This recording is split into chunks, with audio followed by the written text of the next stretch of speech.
Making the headlines tonight. Prime Minister Hun Sen has often said that Russia will not easily win the war with Ukraine due to the deepening of the Russian army into Ukraine, which allows the Ukraine side to militarize easy. Cambodia was among 58 countries that abstained from the UN General Assembly vote on the suspension of Russia from the UN Rights Council on Thursday. Ukraine's Prosecutor General on Thursday, 7th of April, reported 26 bodies were found under two buildings in Bodyanka. Daniel Ricciardo will auction his Australian Grand Prix helmet to raise money for the flood relief efforts after this weekend's race. And people will visit the Village Festival in Vatsvayandet during Khmer New Year can receive their second dose or booster dose from the doctor stationed right in the pagoda just by showing their vaccination card. This is the Daily Roundup on EAC News Channel. A very good evening to you. I'm Anthony Ellis.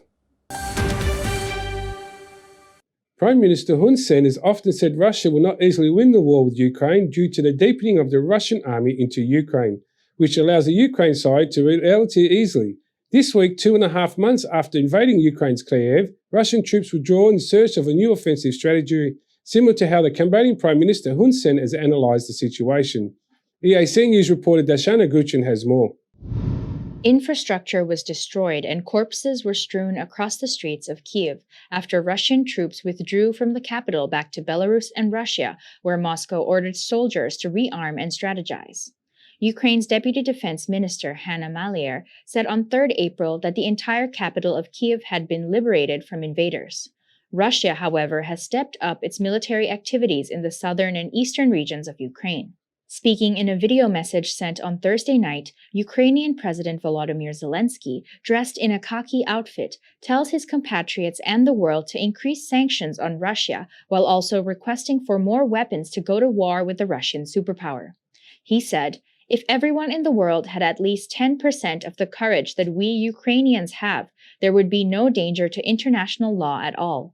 There would be no danger to the freedom of the nations. We will spread our courage. We will start a special global campaign. We will teach the world to be not just a little bit, but full of courage like us, like Ukrainians." In the war against Ukraine, Russia has used large-scale and rapid tactics to try to destroy its enemy. The shock and awe or blitzkrieg method, which was also used by the Nazis in World War II. Such a strategy relies on the principle of momentum, in which the force of the strike continues to push forward at high speed, not allowing the enemy to have any time to gather or retaliate. Cambodian Prime Minister Hun Sen predicted that Russia would not be able to easily wage war on Ukraine. A veteran of war himself, the Prime Minister had said that Russia's deepening advance into Ukraine would be an opportunity for the Ukrainian army to cause a greater separation of Russian army forces.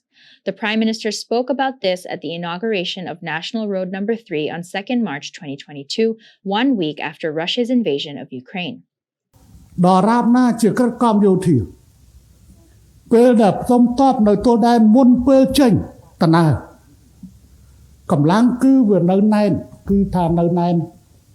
នៅគុំហីប៉ុន្តែនៅពេលដែលចាប់ផ្ដើមចូលចេញដំណើរទៅកម្លាំងស្ដួយដូចទាញខ្សែអញ្ចឹងដូចទាញខ្សែអញ្ចឹងងាយណាស់នឹងធ្វើឲ្យសង្គ្រាមឆ្លងអាចវាយប្រហារកាត់ជាកង់តែម្ដងកាត់ជាកង់ខ្ញុំកំពុងគិតថាអ៊ុយក្រែនកំពុងប្រើយុទ្ធវិធីទេ The Prime Minister commented on this matter again at the inauguration ceremony of the new ear, nose and throat building at Ong Duong Hospital on 28th March 2022.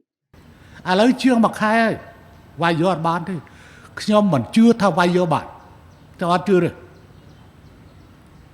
ហើយខ្ញុំមិនជឿថារុស្ស៊ីអាចរំលាយរដ្ឋបាលអ៊ុយក្រែនបានទេ On 24th February, the Russian Federation launched a large-scale offensive against Ukraine in what Russia said was a demilitarization of Ukraine to protect the Donbas Republic and to ensure that Russia would not be put under NATO threat through Ukrainian territory. The attack was denounced by many UN member states, including Cambodia, as a violation of sovereignty, and in early March, the majority voted for the UN General Assembly resolution demanding Russia immediately withdraw its troops from Ukraine. Prime Minister Hun Sen has stated that wherever there is a decision related to the Russia-Ukraine war, Cambodia will vote against the use of force. Darshana Gochan, EAC News.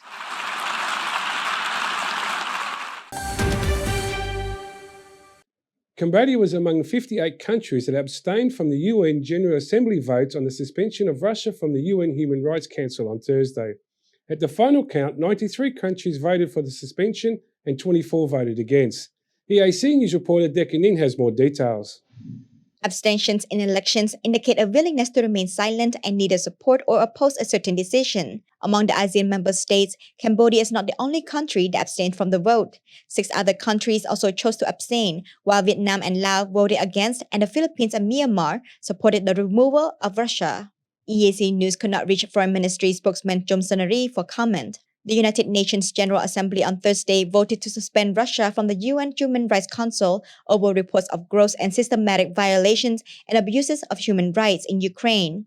Shortly after, Moscow announced that it was quitting the body. Following the election, Russia's Deputy Ambassador to United Nations, Gennady Kuzmin, described the move as illegal and politically motivated. Thus, Russia decided to leave the Human Rights Council altogether.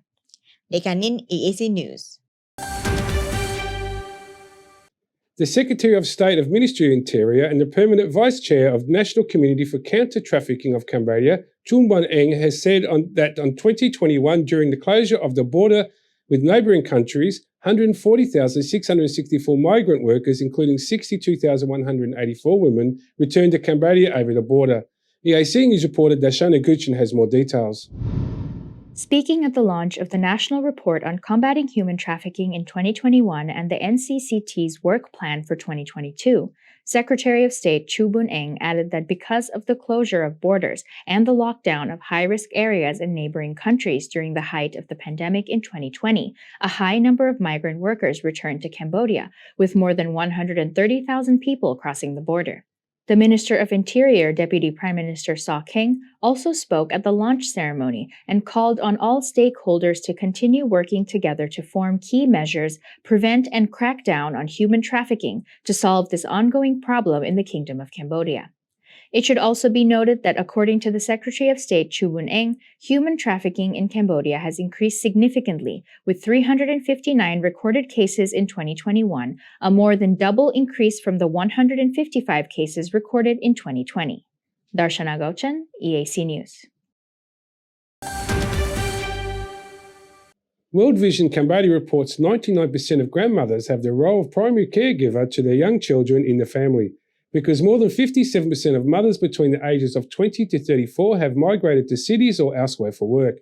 This leaves the grandparents and especially grandmothers back at home taking care of their grandchildren. EAC News reporter Decca Nin has the story.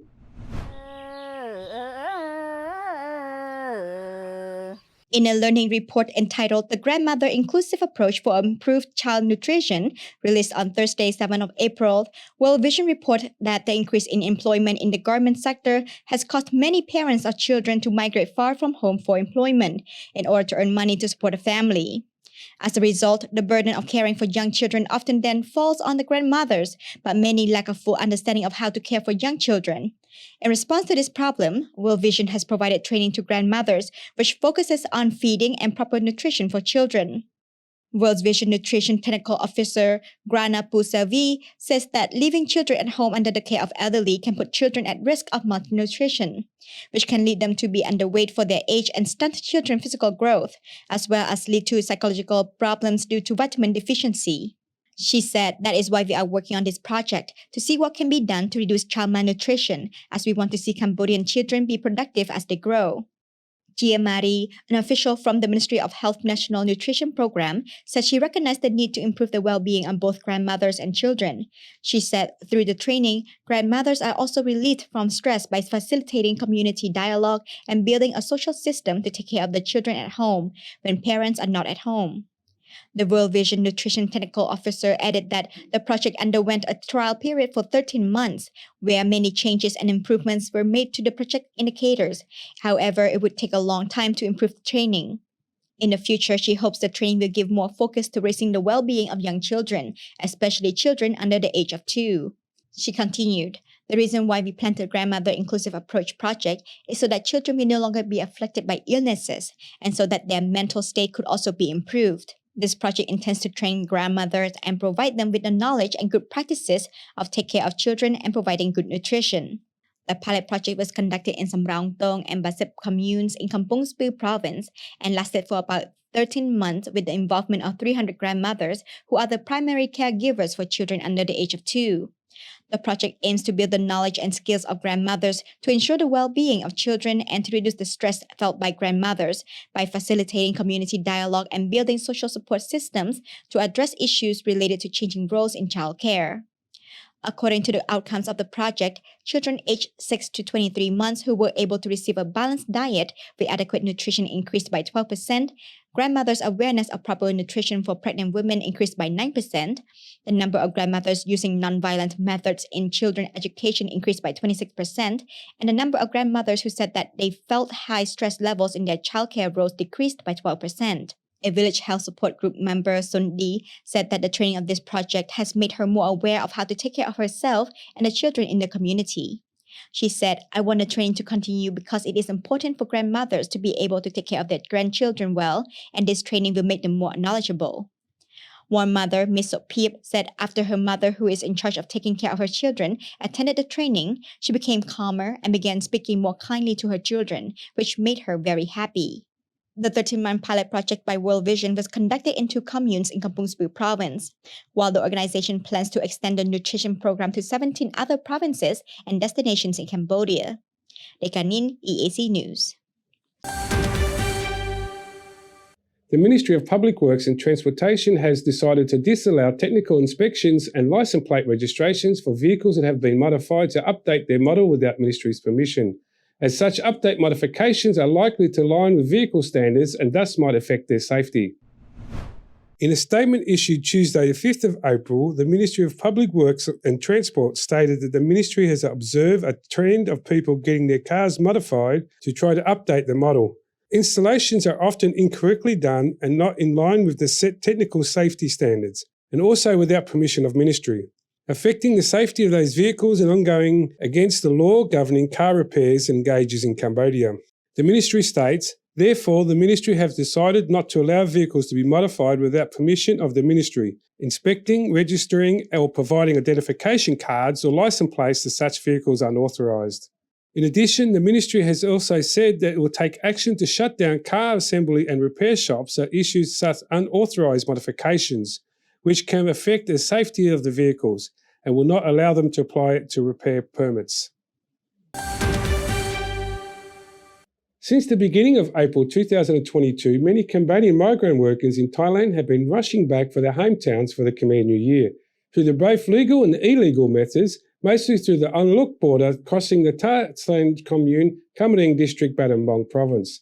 EAC News reporter Slay Paul Kong has the story. Sources from authorities along the border have reported that a total of 455 Cambodian workers who returned home on Friday morning, including 186 women and 54 children, were quickly tested by doctors and all found to be negative for COVID-19. Separately, 12 workers were sent to the Mandol Kilo Prambun quarantine center in Sampalun district with positive tests.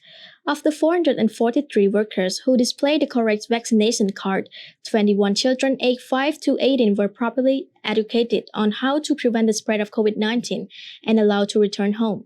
This year, Khmer New Year will take place from 14 to 16 April. As always, many people flock back to their hometown during this time to meet their family and relatives. This year, many are expected to travel across the country, also to visit various resorts, as the royal government has decided to reopen the country and allow celebration after a 2-year hiatus brought on by the COVID-19 pandemic. Sri Pokong, EAC News. Since the beginning of April 2022, many Cambodian migrant workers in Thailand have been rushing back for their hometowns for the Khmer New Year, through the both legal and illegal methods, mostly through the unlocked border crossing the Ta San commune, Cambodian district, Battambang province. EAC News reporter Slay Paul Kong has the story. Sources from authority along the border have reported that a total of 455 Cambodian workers who returned home on Friday morning, including 186 women and 54 children, were quickly tested by doctors and all found to be negative for COVID-19. Separately, 12 workers were sent to the Mandol Kilo Prambuan Quarantine Center in Sampalun district with positive tests. Of the 443 workers who displayed the correct vaccination card, 21 children aged 5 to 18 were properly educated on how to prevent the spread of COVID-19 and allowed to return home. This year, Khmer New Year will take place from 14 to 16 April. As always, many people flock back to their hometown during this time to meet their family and relatives. This year, many are expected to travel across the country, also to visit various resorts, as the royal government has decided to reopen the country and allow celebration after a 2-year hiatus brought on by the COVID-19 pandemic. Srepokong, EAC News. The Phnom Penh Capital Administration has prepared a plan to ensure the safety of citizens during the upcoming Khmer New Year from the 14th to the 16th of April, so that all the citizens can have a warm, happy, orderly visit and stay in Phnom Penh. EAC News reporter Decca Nin has them all. Speaking at the meeting of the Phnom Penh Municipal Unity Command on Tuesday, the Deputy Commissioner General and Commissioner of the Phnom Penh Municipal Police, Lieutenant General Saw Tate, said that the Joint Police Force is ready to be stationed at many important sites in Phnom Penh, especially around pagodas and the Wat Phnom area, the latter of which is the main site of Phnom Penh Songkran celebrations. These safety preparations are being made to ensure public order and social security over the holiday, to make sure that everyone can enjoy their time in Phnom Penh. The extra precautionary measures being taken will increase the effectiveness of preventing disruptive activities that can pose a threat to safety at locations like pagodas, entertainment venues, and resorts while many people will gather. The Lieutenant General confirmed that the forces of all divisions will be mobilized at full capacity in designated shifts, especially at night, to carry out thorough inspections and to ensure efficient operation. He added that a total of 564 joint forces are to be deployed to a target of 150 pagodas every day, especially around the Wat Phnom area where many people are expected to visit. In addition, all forces will be involved in preventing water fights and pilot throwing, as recommended by the Governor of Phnom Penh, Khun Sreng, because it poses a high risk of transmission of COVID-19 and can also pose various dangers and impact the image of Khmer tradition. The Phnom Penh Capital Administration is ready to host the New Year Songkran at Wat Phnom, and all 150 pagodas throughout Phnom Penh are ready to welcome the New Year celebrations, with activities such as dancing, singing, and playing traditional Khmer games. The Capital Administration is also decorating the city and colorfully lighting up the streets for this special occasion. Dekanin, EAC News. Cambodia has reported 28 new COVID-19 cases, none of which are imported. There are 52 patient recoveries and no new deaths. The Kingdom has now recorded 15,448 cases of Omicron, 1,353 imported, and 14,095 community cases. Cambodia COVID-19 case tally has now climbed up to 135,889. The death toll stands at 3,055. The number of patients treated successfully since the pandemic reached Cambodia is 132,569, and the tally for imported cases have climbed up to 21,210. Healthcare workers are currently treated a total of 189 patients.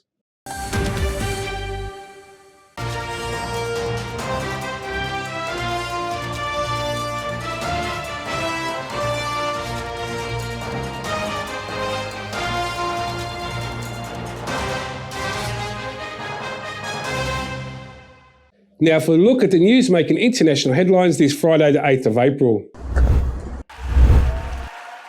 On Thursday, 7th April, the U.S. confirmed Ketanji Brown Jackson as the first Black woman to serve on the country's highest court. This milestone is a victory for President Joe Biden, whose campaign promise included a broader range of diversity in the federal judiciary. Jackson, a 51-year-old appeals court judge with 9 years of experience on the federal bench, was confirmed 53-47, mostly along party lines, but with 3 Republican votes. Senators Susan Collins, Lisa Murkowski, and Mitt Romney crossed the party lines for the confirmation.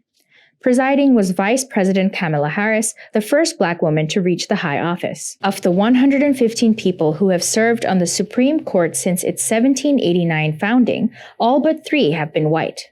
Jackson will become the 6th woman justice ever, and for the first time, 4 women justices will be serving together.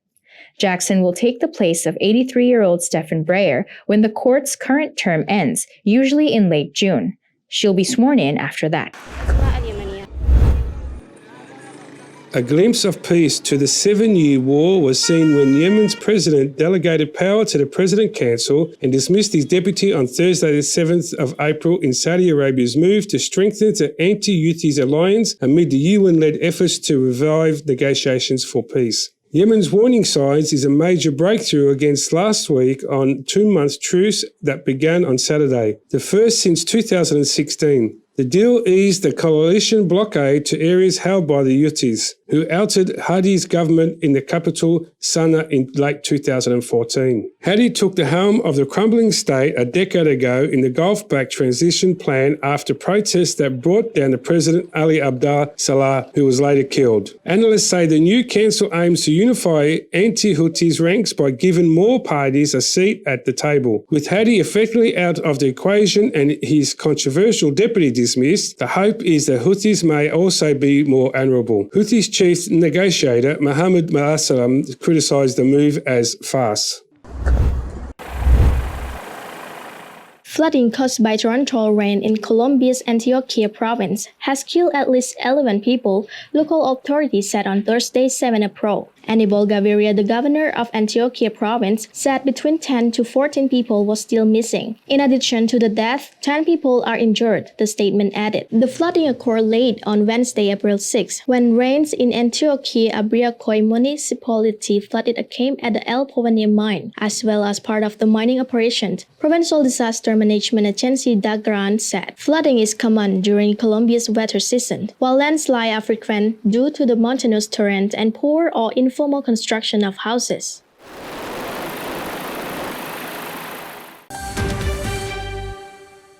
China firmly opposes any official contact between the United States and Taiwan.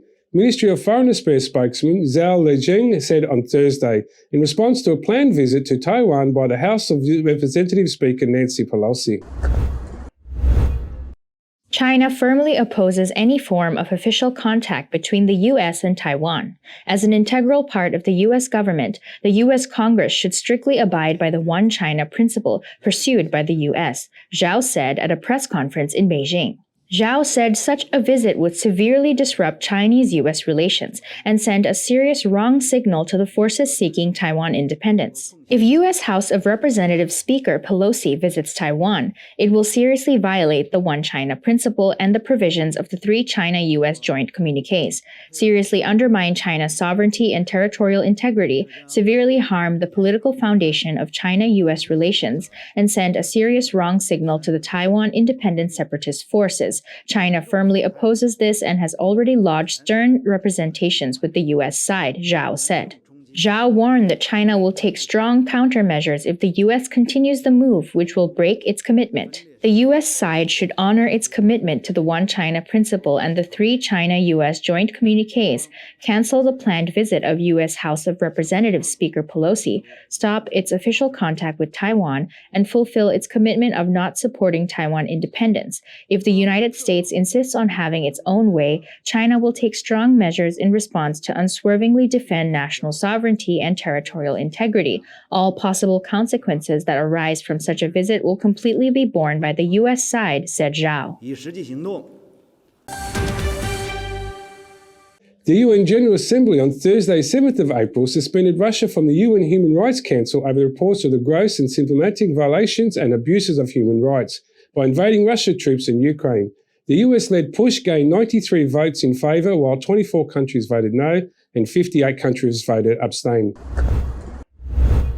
A 2/3 majority of voting members in the 193-member General Assembly in New York, absentees do not count, was needed to suspend Russia from the 47-member Geneva-based Human Rights Council. The rare decision this Assembly has taken today sends a strong signal of accountability and hopefully will help preventing and discouraging more violations of human rights, said the European Union's UN Ambassador Olaf Scholz. Speaking after the vote, Russia's Deputy UN Assembly Jenny Guzman described the move as an illegitimate and political motive step and then announced that Russia have decided to quit the Human Rights Council altogether. The Russian Federation made its decision about ending or suspending its membership to the Human Rights Council before the end of the term on the 7th of April of this year. Kuzmin said, "In today's conditions, the Council is in fact monopolised by one group of states who use their short-term aims. We reject the untruth allegations against us based on the staged events of widely circumcised facts. Mr. President, based on everything I've said, we would like to put this resolution to a vote and call on those present here to really consider your decision and to vote against the attempt by Western countries and their allies to destroy the existing human rights architecture. In a couple of minutes, you will have a chance to prove that you are not an indifferent bystander. All you need to do is press the yes button and to save the Human Rights Council and many lives around the world and Ukraine. On the other hand, pressing no means pulling a trigger and means the red dot on the screen. Red as the blood of innocent lives lost. And this image of a red bloody dots on these screens will stay that you will and all of us as long as memory does not fail us. Think about it. Thank you. We do not submit your resignation after you are fired, Ukraine UN Ambassador Sergei Kalista said. Under these circumstances, such a hasty move at the General Assembly, which forces countries to choose sides, will aggravate the division among member states, intensify the confrontation between the parties concerned. It is like adding fuel to fire, which is not conducive to the de-escalation of conflicts and even less to advice in peace talks. China UN Ambassador Zhang Zhong. Russia was in the second year of its third-year term. Under Thursday's resolution, the General Assembly could have later agreed to end the suspension. But that cannot happen now. Russia has quit the Council, just as the United States did in 2018 over what it called chronic bias against Israel and lack of reform.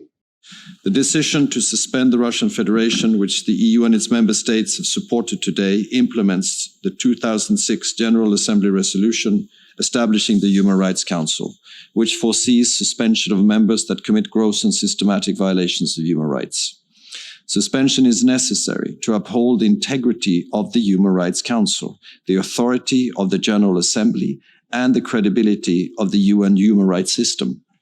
The rare decision this Assembly has taken today sends a strong signal of accountability and hopefully will help preventing and discouraging more violations of human rights. Many thanks, Mr. President. We're very sorry to take the floor and interrupt the flow of statements, but we would like to seek urgent clarification from the Russian delegation as to what precisely they just said in their statement. This General Assembly voted just a few moments ago to suspend them from the Human Rights Council, and that is now done. But it seemed to us that they were suggesting that they were also withdrawing from the Human Rights Council, which has a different effect.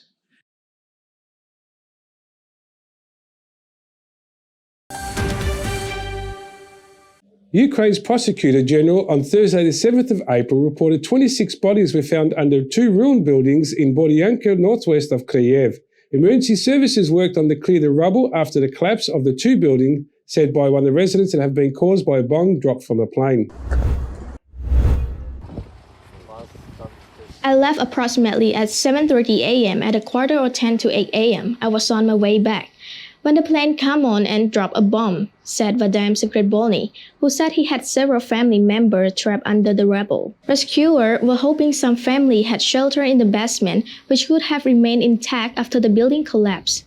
Ukraine Prosecutor General Irina Venediktova said 650 dead bodies had been found in cities across the Kyiv region, including 40 children. One of the most affected cities in the region is Buga, 35 kilometers northwest of the capital, where local officials have said more than 300 people were killed by Russian forces and around 50 of them were executed. President Volodymyr Zelensky said on Thursday that the situation in Borodyanka is significantly more dreadful than in Buga, without citing any evidence. Borodyanka resident who said, "I was miraculously lucky. They were increasing shelling every day. And on the 2nd of March, we couldn't stand it anymore, and I went with my wife and a child to walk them away as far as possible possible from the central street. I left approximately at 7:30 a.m. and at 7:45 to 8 a.m., I was on my way back to their shelter in the basement when the plane came on and dropped a bomb. Another Brondianka resident said, I saw what we can see here now. I came and saw that there is no building anymore.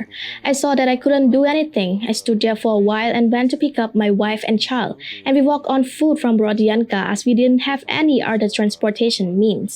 In the Kiev region, we find in the Kiev region, Makariv, Brodyanka, Bucha, Hostomel, Irpin, we found 650 dead bodies. From them, it is 40 dead bodies, only kids. Vladimir Putin is the main war criminal of the 21st century. But actually, we can suspect in Ukraine legislation about immunity. 3 persons in any state have immunity: President, Ministry of Foreign Affairs, and the head of the government. That's why when they are on the opposite, we can start prosecute them in Ukraine, but against its norm of the international law. But in the international court, we can do it. Prosecutor General of Ukraine, Irina Venediktova, had told reporters. Lawyer with the global rights compliant law firm and foundation, Wayne Jordas, said that when you see that pattern developing, that it's become clearer and clearer that what we are talking about is war crimes and also crimes against humanity. I would say in Bucha, they may even go further. It's unclear at the moment, but there are indications they are of genocide. That's what I would say.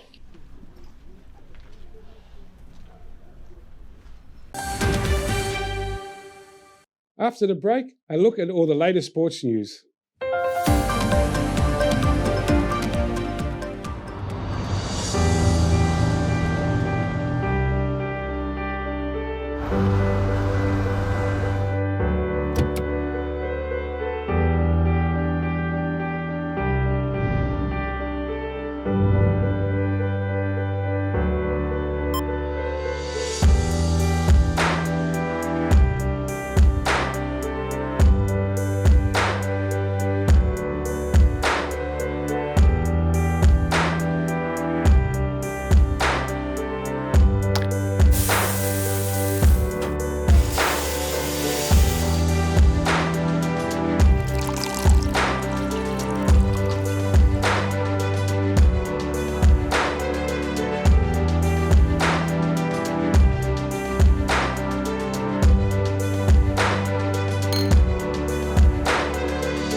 If it's happening and you need to know about it, you'll get it all right here. EAC News brings you updates and breaking news in English across all of our platforms and channels. The EAC News app, YouTube, Facebook, Telegram, Twitter, and our website www.eacnews.asia. Join me and the rest of the EAC News team every day on your favorite channels.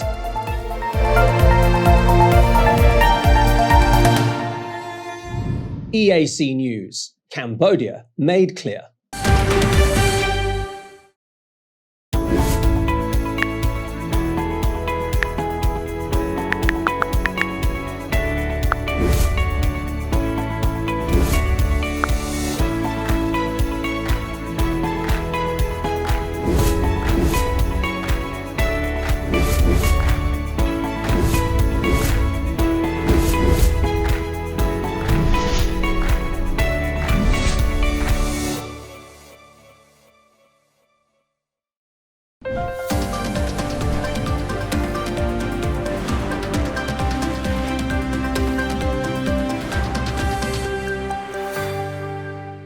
With the galleries at Augusta National Golf Club following every move, Tiger Woods made his long-anticipated return to competitive golf and shot a 1-under par 71 in his first round of the Masters on Thursday, 7th of April.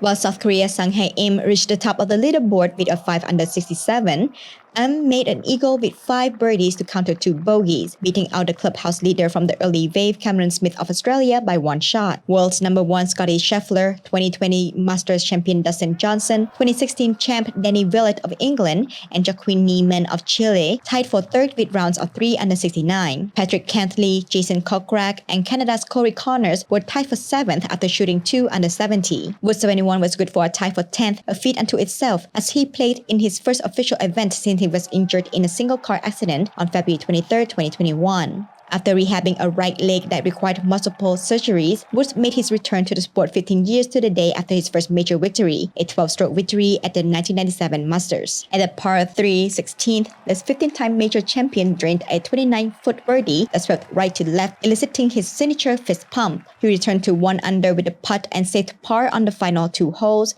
even after a drive into the trees at 18. Smith, who won the Players' Championship last month and moved to number 6 in the official world golf ranking, signed an unusual card, double bogeys 6 on the first and last holes with 8 birdies in between. Smith reached 6 under with a string of 3 birdies at 14 through 16 and nearly went to the clubhouse with a 3-shot lead on the field. Playing with Wood, Niemann holed out from 105 yards for an eagle 2 at the 9th. His shot spun back over a ridge and directly at the pin. That briefly put him alone in the lead at 3 under, and he recorded 1 bogey and 1 birdie the rest of the way. Scheffler, in his first tournament since moving to number 1 in the world, made consecutive birdies at number 8 and 9 before sinking a 19-foot birdie at par 3 12 to join the co-leaders at 3 under. He reached 4 under with another birdie at the par 3 17th, but missed the green at 18 and couldn't get up and down for par. Johnson made all 4 of his birdies over the first 10 holes before a bogey at number 17 and a difficult up and down par saved at number 18. Defending champion Hideki Matsuyama of Japan opened with an even par 72. Daniel Ricciardo will auction his Australian Grand Prix helmet to raise money for the flood relief efforts after this weekend's race, he explains Thursday the 7th of April. The helmet, designed by Australian artist Recco Rini, will be sold and processed given to Red Cross. It has been a long-awaited return to its home circuit for Australian Ricciardo as the World Championship circuit comes to Melbourne for the first time since 2020 race was called off at the 11th hour because the COVID-19 pandemic first took grip on Australia. The 32-year-old 8 times Grand Prix winner last race in Melbourne. His first Renault was effectively ended in his first few seconds when he lost his front end in the trackside grass, leaving him even more a sense of longing. Now in his second season at McLaren, Ricciardo has a good reason to question the competitiveness of his car after finishing 14th at the season opener in Bahrain and being forced to retire in Saudi Arabia. That is a stark contrast from the former team Red Bull, who already got their first win of the season through the World Champion Max Verstappen. Ricciardo, who twice finished 4th in Albert Park with Red Bull, accepts that there will always be questions about his decision to walk away from the team at the end of the 2018 season. It's all going, so everything that's auctioned will go to Red Cross for flood relief. So trying to just help rebuild communities that have been affected. So trying to just I guess with obviously Heineken, McLaren, and use our platform for good. That's one way, and obviously Rico's put this together really nicely. So I went to see Robert in the Australia Zoo, which was great. Great meeting him, great meeting his family. I mean, I grew up, seeing Steve going into the wild and catching alligators and crocodiles and snakes and stuff. So it was always part of my childhood, and being there now again after so many years and seeing it in person was really nice.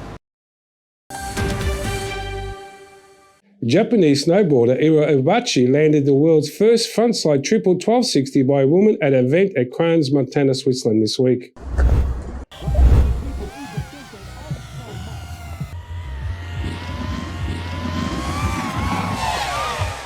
She was shortly followed into the record books by Canadian Laurie Bluin, who landed the second ever women's cab triple 1260. Alongside Austrian Anna Gasser, Iwabuchi and Bluin are the only women to have landed a triple jump of any kind in competition. Iwabuchi and Bluin's feats took place at the 9 ski and snowboard progression season in Crans, Montana, Switzerland. 20-year-old Japanese rider Iwabuchi, a multiple X Games medalist in big air, first tried the front triple 12 at the 2022 Beijing Olympics, but wasn't able to land it there. Ever since Anna did her cab triple, I knew I had to do a triple, Iwabuchi said. After I came so close at the Olympics, I really wanted to try again at the nines.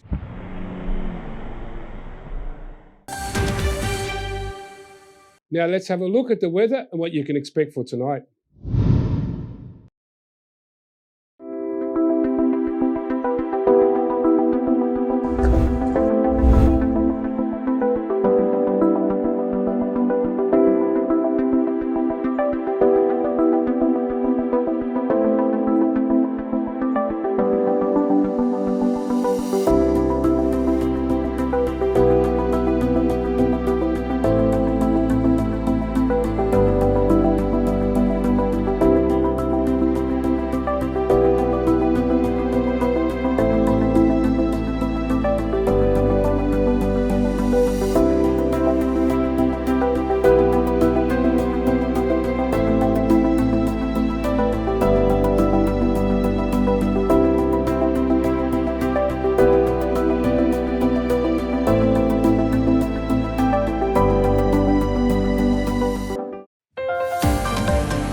Thank you for watching the Daily Roundup here on the EAC News Channel. For more breaking news and updates, check our websites eacnews.asia or search EAC News on Telegram, Smart TV or your favourite app store. More from the EAC News team Monday night at 8 p.m. We'll see you then.